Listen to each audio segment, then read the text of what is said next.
Nature is arguably where I feel most at home. I love walking in mountains. My family usually can't be bothered or are either too ill to do so, but when I get the chance, being up there after the tall climb,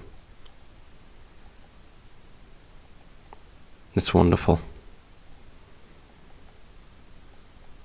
I've spoken previously in these episodes about escapism. There's arguably no greater kind than that.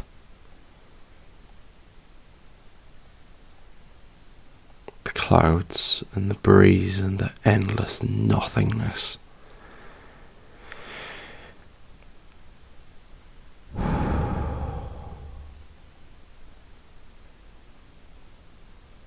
That gale rips through your hair like a storm.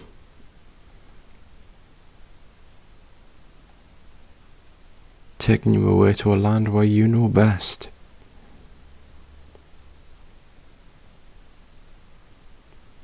Bag on your back, food and water supplies, taking sips every so often, feet slipping on the steep, rickety crags. Rocks that seem stable when you step on them, only to find them shift. Hoping you don't fall a few feet and break an ankle.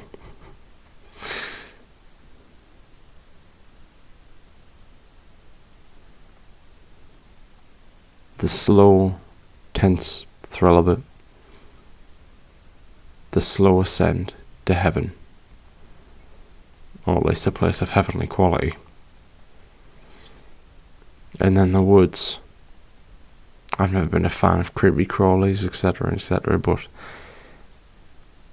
when you're camping and the sun's going down and it sparkles through the glimmer, it sparkles through the gaps in the leaves, and you can sit on a deck chair and watch it go down.